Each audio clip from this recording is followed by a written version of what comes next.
성도 여러분 반갑습니다. 추석 연휴 잘 보내고 계십니까? 이제 추석 어제 명절이 지나고 연휴 기간인데 집으로 돌아오실 시간인 것 같습니다. 내일 거룩한 주일 하나님께 예배하기 위해서 준비하는 이 시간, 이 가정 예배를 통해서 우리에게 말씀해 주시는 하나님의 귀한 음성을 듣고 은혜를 누리는 우리 모두가 될 수 있기를 바랍니다. 오늘 우리가 함께 은혜를 나눌 본문 말씀 신약성경 마가복음 15장 1절부터 5절까지에 있는 말씀입니다. 마가복음 15장 1절부터 5절까지에 있는 말씀 봉독합니다. 새벽에 대제사장들이 즉시 장로들과 서기관들 곧 온 공회와 더불어 의논하고 예수를 결박하여 끌고 가서 빌라도에게 넘겨주니 빌라도가 묻되 내가 유대인이냐 왕이냐? 예수께서 대답하여 이르시되 내 말이 옳도다 하시매 대제사장들이 여러 가지로 고발하는지라. 빌라도가 또 물어 이르되 아무 대답도 없느냐? 그들이 얼마나 많은 것으로 너를 고발하는가 보라 하되 예수께서 다시 아무 말씀으로 대답하지 아니하시니 빌라도가 놀랍게 여기더라. 아멘. 재판을 받으려면 내가 억울한 일을 당하지 않기 위해서, 그러니까 내가 어떤 잘못을 범해서 재판을 받는다고 하더라도 너무 과도한 벌을 받지 않고, 때로는 억울한 누명을 쓸 때가 있지 않습니까? 그럴 때는 내가 이건 억울한 일이다 라는 것을 자기가 한 행동에 대해서 잘 설명을 해야 됩니다. 혹시 내가 잘못을 했더라도 이유를 잘 설명해서 정상 참작이라고 하는 것을 받아야 돼요. 그래야만 벌을 적게 받을 수 있는 것이죠. 그래서 그런 일을 전문적으로 하는 사람을 돈을 주고, 변호사죠, 고용을 해서 나를 대신해서 말하게 하는 그런 제도들이 있습니다. 오늘날에는 대부분의 사람들이 변호사를 선임해서 재판에 임하곤 합니다. 내가 변호사를 선임할 만한 재정적인 능력이 안 되면 국선 변호인이라서 나라에서 변호사를 보내주기도 합니다. 내가 잘못한 것이 혹시 있다 할지라도 변호사가 잘 해주면 이길 수도 있다, 이런 생각을 하기도 하고요. 요즘 우리나라 법조 카르텔이라고 하는 아주 못된 병폐 중에 하나가 전관예우라고 하는 것이 있죠. 바로 직전까지 검찰에서 혹은 재판관으로, 판사로 일을 하던 사람이 사표를 내고 변호사 개업을 하게 되면 그런 사람들이 이제 변호를 하면 물론 이제 수임 액수가, 돈이 많이 들어가겠지요. 액수는 많이 들어가지만 거의 많이 형을 깎아주기도 하고 집행유예로 나오기도 하고 이런 일들이 많이 좀 어떻게 보면 부조리한 일인데, 그렇게 나를 변호하기 위한 모든 방법을 다 동원하는 것이 일반적인 생각입니다. 그런데 이렇게 우리가 재판에 임하는 그런 모습들, 그런 마음 자세와 예수님이 재판을 받는 장면을 보면 너무 다르다라는 것을 느끼게 됩니다. 예수님은 재판을 받으시는데 변호해주는 사람도 없었고 편들어주는 사람도 없었어요. 물론 그 당시에 변호해주는 사람이 그런 제도가 없는 것이 분명 아니었습니다. 있었어요. 그런데 예수님 편들어주는 사람이 없었다는 겁니다. 그렇다고 예수님이 이런 재판을 받을 만한 잘못을 범한 것도 아닙니다. 억울하게 재판을 받고 있는 것인데도 누구 하나 예수님 편에 서서 이야기하지 않고 있는 겁니다. 더 이해할 수 없는 것은 당사자인 예수님도 내가 억울하다라는 이야기를 빌라도에게 한마디도 하지 않으셨다는 겁니다. 왜 예수님은 억울하게 모함을 받고 있다는 것을 말씀하지 않으신 것일까? 이 문제를 생각해 봅니다. 왜 한마디도 대답하지 않으신 것일까? 예수님이 빌라도 앞에서 침묵을 지키신 이유가 무엇일까요? 예수님은 지금 하나님의 뜻을 따라서, 하나님의 계획하심을 따라 죽음의 길에 서 있다, 제물이 되는 길에 서 있다라는 것을 알고 계십니다. 피하려고 생각을 했었다면 벌써 피할 수도 있었을 것이고 이 어려운 일을 당하지 않으려고 생각했다면 벌써 다른 길을 찾았을 겁니다. 하지만 예수님은 스스로 자원해서 그 제물이 되는 길을 걸으셨습니다. 자기 발로 걸어온 거예요. 스스로 죽음이라는 것을 알면서도, 모욕을 당하고 수치를 당하고 죽임을 당할 것을 알면서도 일부러 그곳으로 오신 거예요. 그렇기 때문에 아무 말씀이 없으신 겁니다. 옳고 그름을 따질 필요가 없지요. 왜냐하면 지금 내가 당하고 있는 이 일이 하나님의 계획을 따라 하나님이 원하시는 일을 이루는 과정이기 때문입니다. 성도 여러분, 여러분이 지금 가는 길, 여러분의 삶의 모든 일들이 하나님이 이루시는 계획의 과정이라는 것을 여러분 깨닫고 계십니까? 그 길에서 벗어나지 않기 위해서, 하나님이 계획하신 대로 모든 것이 이루어지기 위해서 우리는 하나님의 말씀을 듣고 묵묵히 모든 것을 견디며 하나님이 원하시는 대로만 순종해야 될 줄로 믿습니다.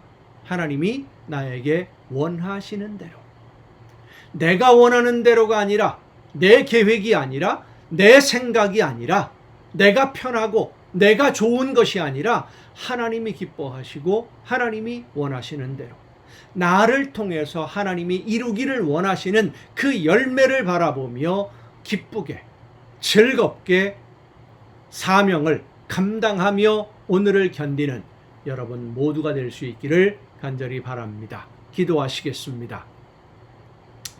크신 사랑으로 오늘도 저희들의 걸음을 이끌어 주시는 아버지 하나님, 우리 주님께서 십자가의 고난을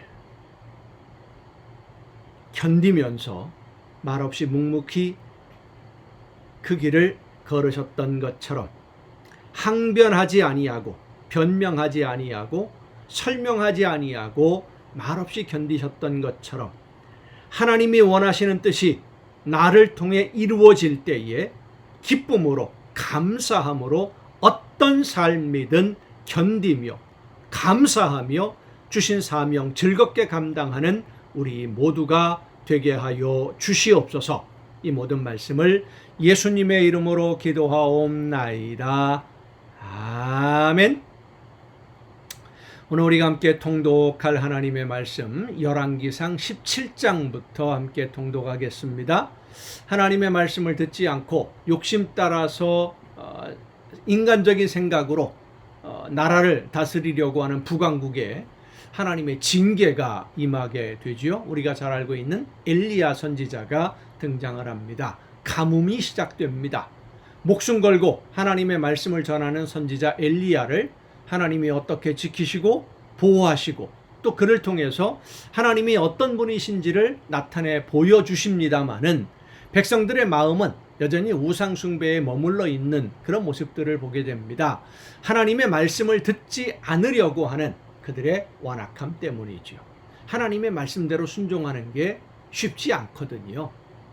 내 욕심대로 살지 못하거든요. 그러니까 내가 원하는 대로 살아보겠다는데 이게 이스라엘 백성들의 이제 잘못된 생각이고 여로보암 솔로몬 때부터지요. 솔로몬 때부터 우상을 숭배하면서 오랫동안 수십 년 동안 그들의 생각이 하나님으로부터 멀어졌기 때문에 아무리 증거를 보여주어도 돌아올 생각을 하지 않는 겁니다. 하지만 하나님은 하나님의 말씀을 듣고 순종하는 하나님의 백성들을 끝까지 지키시고 함께해 주시는 증거를 보여주시는 그런 내용들입니다. 열왕기상 17장부터 함께 통독하시겠습니다.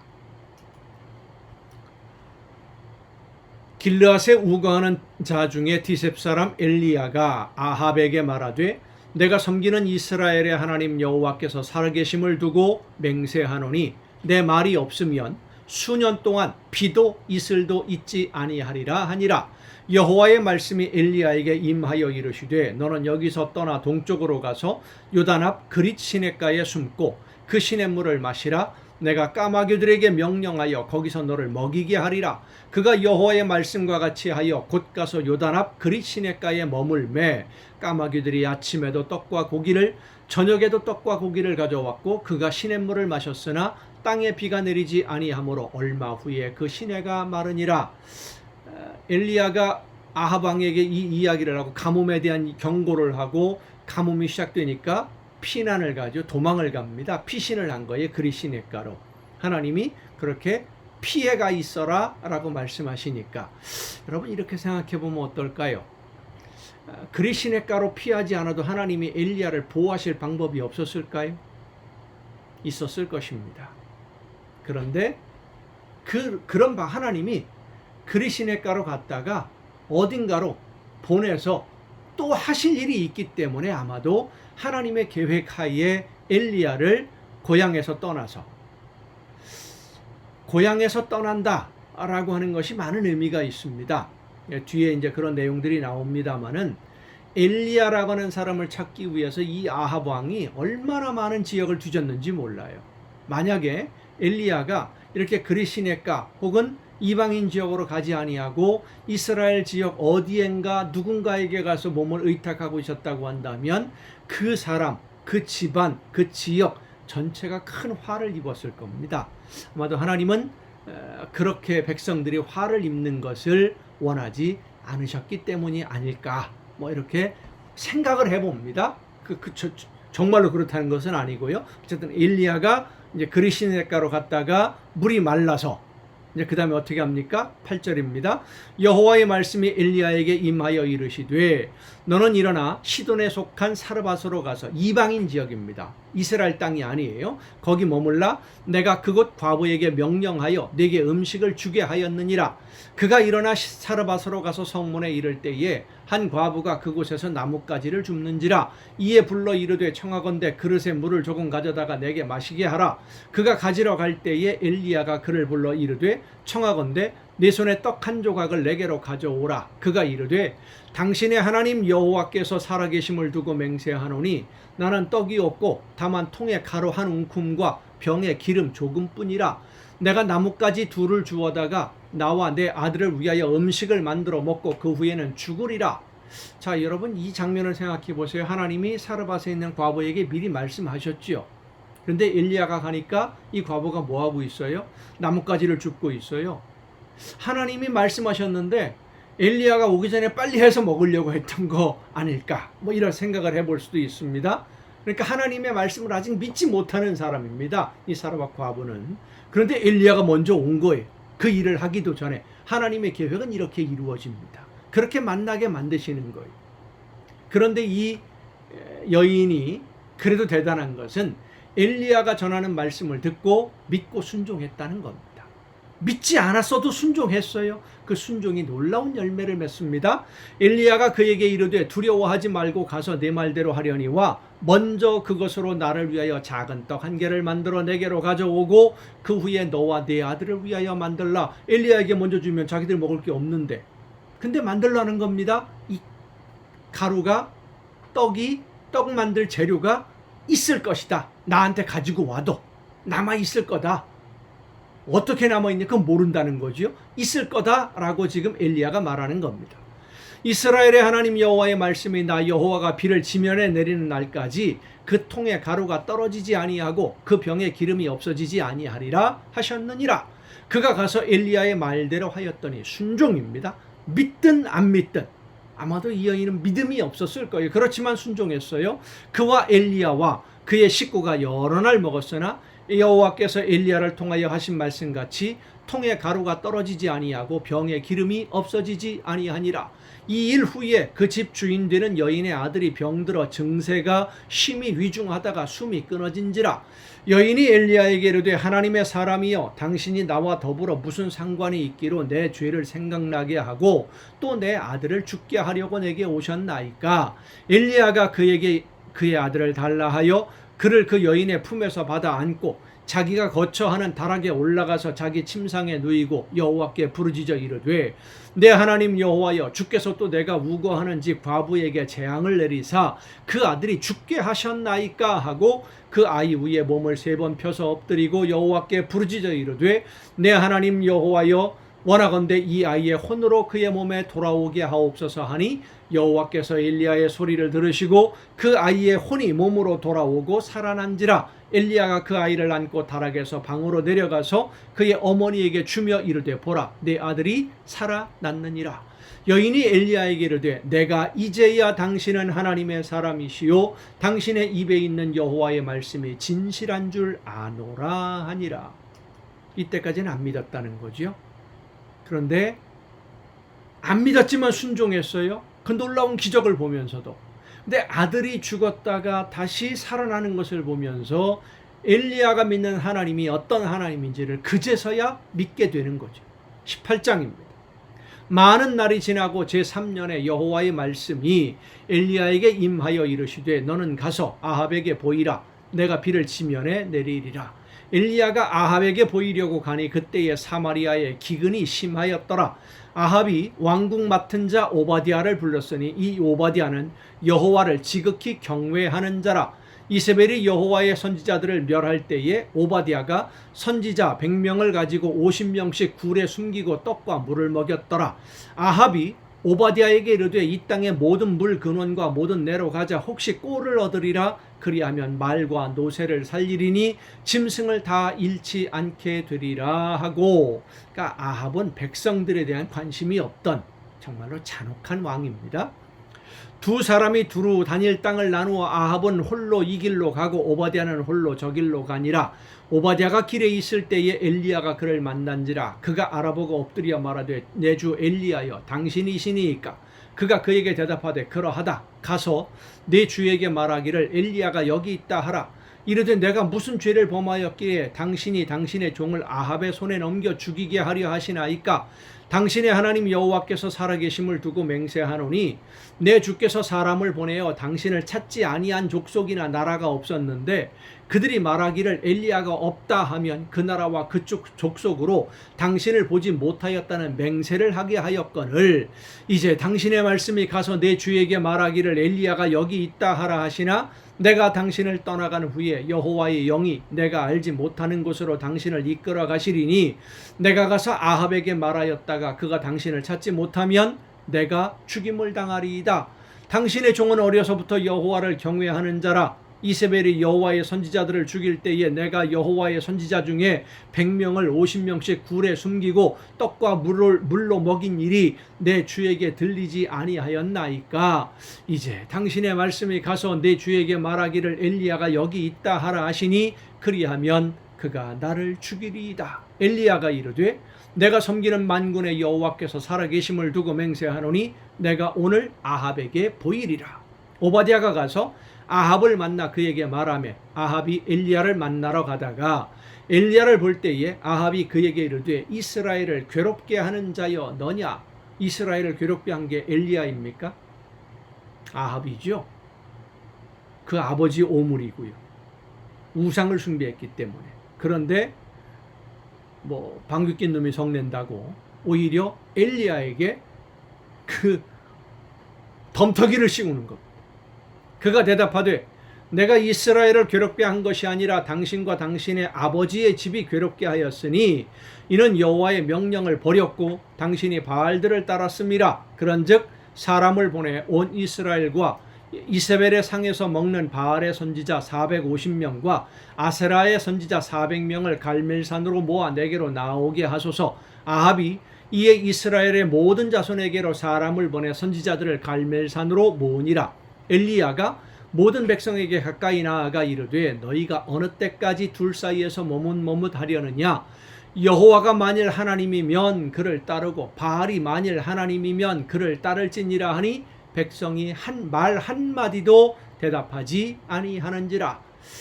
엘리야가 백성에게 이르되 여호와의 선지자는 나만 홀로 남았으나 바알의 선지자는 450명이로다. 그런즉 송아지 둘을 우리에게 가져오게 하고 그들은 송아지 한 마리를 택하여 각을 떠서 나무 위에 놓고 불은 붙이지 말며 나도 송아지 한 마리를 잡아 나무 위에 놓고 불은 붙이지 않고 너희는 너희 신의 이름을 부르라. 나는 여호와의 이름을 부르리니 이에 불로 응답하는 신 그가 하나님이니라.